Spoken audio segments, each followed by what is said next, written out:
What's up YouTube? This is Detroit Borg and today is March 11th, the day the iPad 2 came out, and in front of you is my haul from the Apple Store. I just waited in line for 6 hours to get it.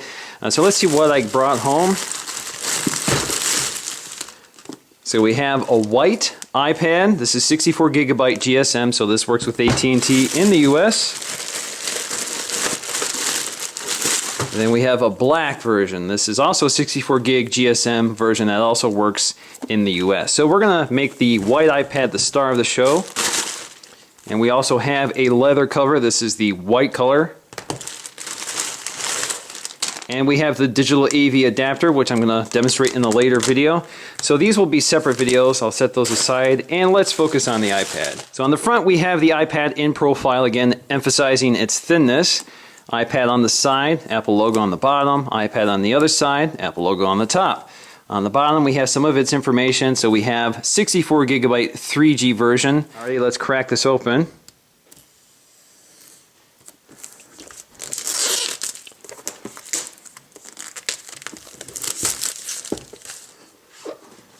Just slide it up and there is the iPad in all of its white goodness. We just have a little tab here to pull up.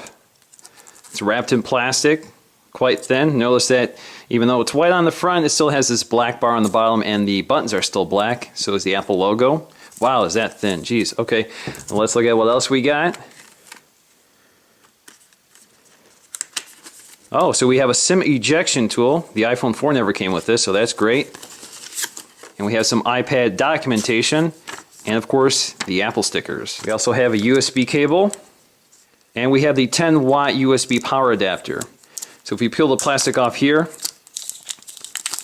you can see that the prongs fold out and this pulls off. So if you want to add an extension cable, you can. Or of course, if you travel to a different country or live in a different country, you can add your own socket adapter. Alrighty, let's flip the iPad over and peel off the plastic. Again, it's just like an envelope, it slides right out. There we go. Now taking a look at the black version, again, it's the same story with the iPad in profile on the front, iPad on the side, both sides, and Apple logo on the top and bottom. On the back, again, 64 gigabyte 3G iPad. Let's just pull up the iPad. Again, same story, black bar at the top, all black buttons and the black face. So actually, I think this matches better, but I still like the way the white one looks. And all we have to do is peel off the back. It slides right out. There we go, we have two iPads, white and black. And they do look very different from the front, but otherwise they look the same from the back. Now taking a very close look at the iPad, you see the speaker grill down here, which are these perforations in the metal. So it's a very different design from the previous iPad when the speakers were side firing, so this actually fires toward the back. And of course we have the 30-pin dock connector. On the back we have iPad 64 gigabyte along with FCC and other information. On the top side you see the SIM card and the slot for the ejection tool, as well as the headphone jack. And of course you see the black bar for the 3G and GPS antenna. And you actually can see the microphone right up here. So this is the microphone. If you have the Wi-Fi only, this would actually be cut into the metal, not into the plastic. And of course we have the camera and the sleep wake button. On the side we have the slide switch, so this could either be rotation lock or mute. And we have the volume rocker. Now on the top you can see the FaceTime camera, and this is particularly evident on the white version, but you can see the ambient light sensor just above. And of course on the bottom you have the home button. Now taking a look around the bezel, you can see the glass actually floats above the edge of the rim. So it's just like the iPhone 4.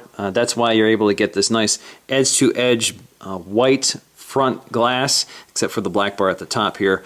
But it comes right up to the edge of the glass, so you barely see aluminum when looking straight on. So that's a very nice detail. It's the same story with the black version. Again, you see the raised edge. So if we compare iPad 1 to iPad 2, you can see there's quite a bit more metal around the edge on iPad 1, so you can see a much larger aluminum bezel versus the new one. Now if we look at the back dimensionally, they seem similar. The Apple logo seems to be about the same size.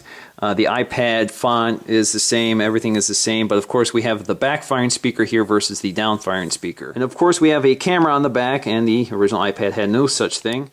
Looking at them from the side, you see the volume rocker is very similar in design. The slide switch has changed a little bit, so you can see that this is all plastic while this has a metal component to it. And of course we go from the square design to this nice tapered design. Again, this is very reminiscent of the iPod Touch. Now looking at the top, you can see the sleep wake switch actually increased in size on iPad 2, so they made it a little bit bigger. Of course we have the headphone jack. It looks like this is a black insert versus a white insert. And the microphone is located near the headphone jack on the original iPad, but on iPad 2 they located toward the center of the top. Now if we compare the bottom again, you can see the speaker design is very different to accommodate this sort of rounded bezel. So the speakers are no longer down firing, they're firing toward the back or toward the edge. We also have the 30-pin dock, and again this is black versus the white insert here. Of course all these GSM iPads have these SIM card trays, so the old iPad had it located on the lower left side of the iPad, and the new iPad now locates it at the top left side. You'll also notice that the ejection tool slot is now located outside of the tray. On the old one it was integrated with the tray. Also worth pointing out is the fact that the original iPad had a round back, so it was hard to lay it on the table without rocking around, and this now has a flat back. So if we lay it flat, you can see it won't rock at all. Put this one down, it rocks back and forth. Now if we power on for the first time, we're just going to be told to connect to iTunes, so let's go ahead and get that done. Alrighty, here I am at my computer with iTunes running, and I'm just going to go ahead and dock it.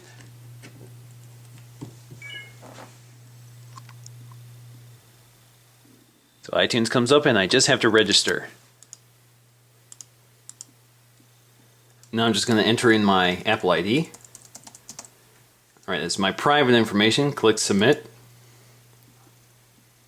This also has Find My iPad, which you can set up, and I'm a Mobile Me subscriber, so I'm not going to do that right now.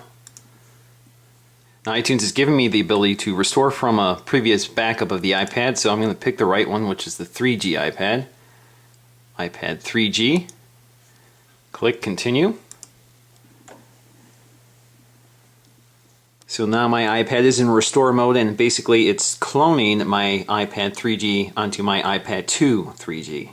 Now the iPad has been restored to a previous setting and it's restarting, and once I'm done here I'm going to sync my content to it, which will take a long time. As you can see, it even restored my wallpaper. Now if we look at iTunes, you can see it's now syncing my apps and content to it, so it's going to sync everything I had on my last generation iPad 3G. So that's music, movies, account settings, apps, everything like that. So it's going to take quite a bit of time, so we're going to leave it at that. Thanks a lot guys, this is Detroit Board with a look at the iPad 2. Thanks for watching.